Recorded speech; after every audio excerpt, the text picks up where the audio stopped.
So what's your expectation from this budget?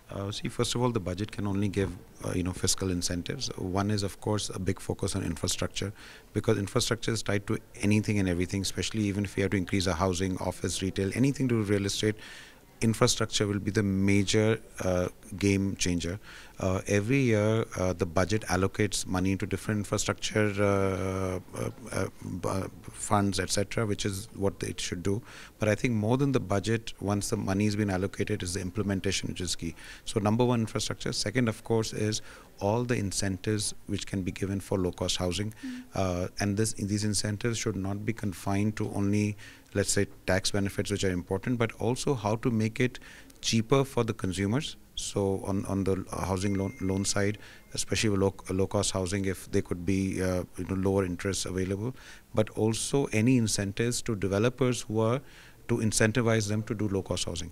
I think that will make a big difference. And then there are many small things on the taxation side. There is SEZs where there's been a lot of talk going on removing MAT, how to make that, because that will encourage more commercial or IT SEZs to come in.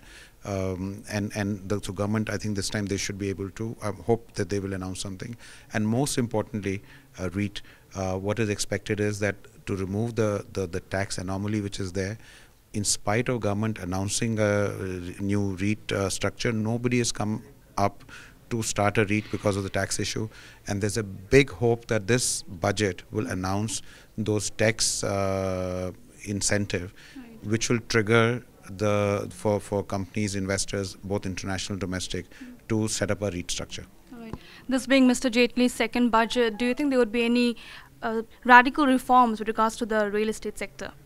I hope so. Although normally in India, radical things don't happen. Everybody just does, things step by step.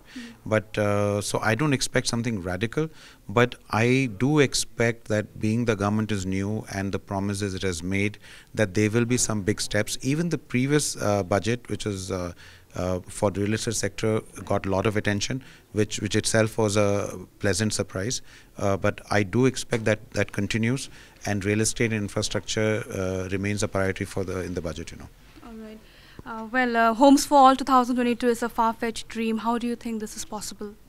Homes for all, I think the only way it's possible again is first to improve infrastructure, because what has happened is everybody talks about that land is expensive, so therefore they can't do low cost housing. The only way the land can be cheaper is or to increase supply of land is if you improve connectivity, power, water, construct infrastructure, which really means that people can then either you go vertical, go up because of infrastructure is more, or you can develop in peripheral areas of the cities. So where if the connectivity is there, if the social infrastructure is there, power is there, etc., then people could live in those areas where the land will be cheaper, and then commute to wherever the jobs are. So only these two things can be done. So infrastructure is extremely important. Second is money. I think the two things which can make a difference in housing for all is infrastructure and money. When I say money, what I mean is cheaper source of funding for consumers. So today, if we look at the big challenges, the cost of loans are still high, 9.5 to 10.5%. Number two, the percentage you have to put down, which is like 20%. For a lot of the low income groups, they can pay the EMI, but they can't put that 20% amount upfront. So really, for the real low-cost housing or affordable housing, I think two, three things has to be done. One, reduce the interest rates significantly, increase the gestation period of return, and most importantly, reduce the amount you're putting down. So if instead of 20%, let's say for really low-cost housing it's 5%, you will see a lot of people who can put that 5% and pay EMIs. Anyways, the default rate in loans in India is extremely small, and anybody who's buying a house, most of the times, I feel they'll eat one meal less, but they will pay the EMI. So that will trigger the demand side of it. And then I feel there has to be big incentive for the developers to go into this low-cost housing, because today the effort to do construction development is so high. Why would a businessman go into low-cost housing when he can put the same effort, do higher value houses, or even less effort and make the money? So whatever incentives which can be given to developers, be it besides income tax and other sales tax, everything, also taxation on inputs, cement, steel, and anything else they can give, provided it's low cost housing for the development community, so that they go and increase the supply. So obviously if there's supply, there's demand, we will see housing will increase, and hopefully there'll be housing for all in our lifetime. Right. How do you think the real estate sector would act as an enabler to digital India? Technology will make a huge difference, not only from data point of view, but there's technology which is slowly being used, for example, in security systems, in information, in communication.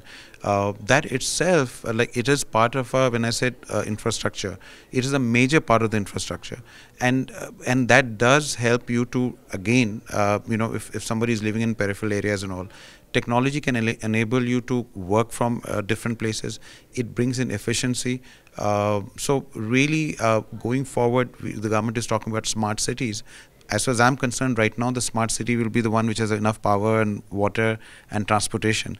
But really, the smart city, what it should really mean as time goes by, would be technology, where it will improve working environment, will improve productivity, efficiency, and quality of life for people. And I think technology will play a major part in that. Just last question here. Do you think the government would be able to achieve the fiscal deficit of 3%? Seems like it's good time. So, as per that. Depends on, it is achievable, obviously, but depends on, how much they are willing to do as far as disinvestment is concerned. All that which is coming up, that will help them. And all the other measures they're doing to, cutting down on expenses on the government, it's not easy, but it is achievable, especially in the background of, besides this, the commodity prices are coming down, the oil prices are coming down. I think that's also going to, help the government a lot.